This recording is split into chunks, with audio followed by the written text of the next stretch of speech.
ഇന്നത്തെ കാലഘട്ടത്തിലാണെങ്കിലുമേ നമുക്ക് ഈ കുരുന്നുകൾക്ക് പോലും പല രീതിയിലുള്ള അസുഖങ്ങൾ വരുന്നതായിട്ട് നമ്മൾ കാണുന്നുണ്ടല്ലോ. അതൊരു പക്ഷേ ഈ തലമുറകളായിട്ട് പിതാവ് നേരത്തെ പറഞ്ഞതുപോലെ തലമുറകളായിട്ടുള്ള പ്രവർത്തനങ്ങളുടെ മാതാപിതാക്കളുടെ ഒരു ഇതായിരിക്കുമോ, അല്ലെങ്കിൽ മറ്റെന്തെങ്കിലും കാരണം ഉണ്ടാവുമോ?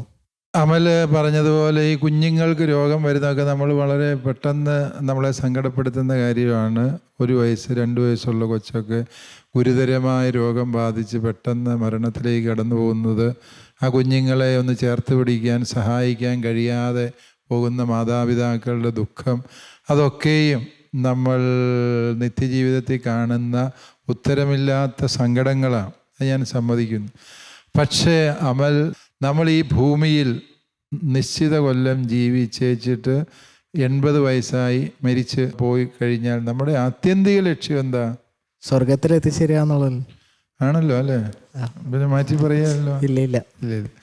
ആത്യന്തിക ലക്ഷ്യം എന്നത് സ്വർഗത്തിൽ ദൈവസന്നിധിയിൽ എത്തുക എന്നുള്ളതാണ്. ആ ആത്യന്തിക ലക്ഷ്യം ആദ്യം നേരത്തെ തന്നെ നേടിയെടുക്കാൻ കഴിയുക എന്ന് പറയുന്നത് ഒരു കൃപയായിട്ട് നമുക്ക് മനസ്സിലാക്കാം. ഒരു കുഞ്ഞ് പാപാവസ്ഥകളൊന്നും അറിയാതെ, പാപത്തിൻ്റെ നിഴൽ പോലും വീഴാതെ ആ കുഞ്ഞ് കർത്തൃസന്നിധിയിലേക്ക് തിരികെ പോകുന്നു എന്നുള്ളത് പ്രത്യക്ഷത്തിൽ ആ കുഞ്ഞിൻ്റെ വേണ്ടപ്പെട്ടവർക്കെല്ലാം വലിയ ദുഃഖമുണ്ടാകുന്നുവെങ്കിലും ദൈവം ആ കുഞ്ഞിനോട് ഒരു അനീതിയും പ്രവർത്തിച്ചിട്ടില്ല എന്ന് മാത്രമല്ല, ദൈവം ആ കുഞ്ഞിനോട് കൂടുതൽ കൃപ കാണിക്കുകയാണ് ചെയ്തത്. ഈ ലോകത്തിൻ്റെ കഷ്ടപ്പാടുകളും ബുദ്ധിമുട്ടുകളും അറിയുന്നതിന് മുൻപേ അതിനെ തിരുസന്നിധിയിലേക്ക് തിരികെ വിളിക്കുകയും മഹത്വത്തിൻ്റെ ഒളിമങ്ങാത്ത കിരീടം നൽകി ആ കുഞ്ഞിനെ അനുഗ്രഹിക്കുകയും ചെയ്യുക. അതുകൊണ്ട് ഈ മരണം കൊണ്ടെല്ലാം അവസാനിക്കുന്ന കാഴ്ചപ്പാടാണെങ്കിൽ നേരത്തെ മരിക്കുന്നതിനെക്കുറിച്ച് നമ്മൾ സങ്കടപ്പെടേണ്ടതുള്ളൂ എന്ന് എനിക്ക് തോന്നുന്നു. മരണം ഒന്നിൻ്റെയും അവസാനമല്ല. നമ്മൾ സാധാരണ പറയാറുണ്ട് മരിച്ചു പോയി എന്നൊക്കെ പറയും. സഭ നമ്മളെ പഠിപ്പിക്കുന്ന മരിച്ചവർ എങ്ങോട്ടും പോകുന്നില്ല. അവർ സ്വർഗത്തിലെ വിജയസഭയിലെ വിശുദ്ധരുടെ ഗണത്തിലാണ്. അതല്ലെങ്കിൽ ശുദ്ധീകരണ സ്ഥലത്തിലെ സഹനസഭയിലെ ആത്മാക്കളുടെ ഗണത്തിലാണ്, സഹനസഭയിലാണ്. അതായത് ഈ സഹനസഭയും വിജയസഭയും ഈ ഭൂമിയിലെ സമരസഭയും കൂടി ചേർന്നതാണ് പരിശുദ്ധ കത്തോലിക്ക സഭ. അവർ നമ്മുടെ വീട്ടിൽ ഇനി കാണാൻ പറ്റിയല്ല അവരെന്നുള്ളത് സത്യമാണ്.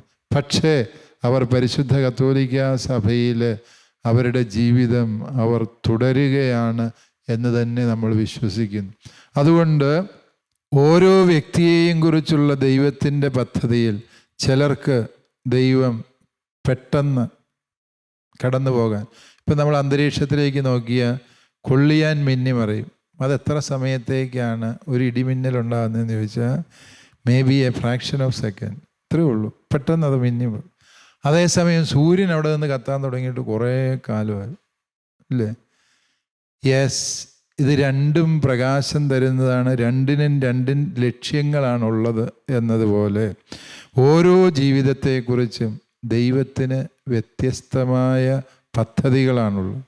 ആ ദൈവിക പദ്ധതി നിറവേറുന്നതിൽ നമ്മൾ വിശ്വാസം കൊണ്ട് പ്രത്യുത്തരിക്കുക എന്നുള്ളത് മാത്രമേ അതിനുത്തരം പറയാനുള്ളൂ.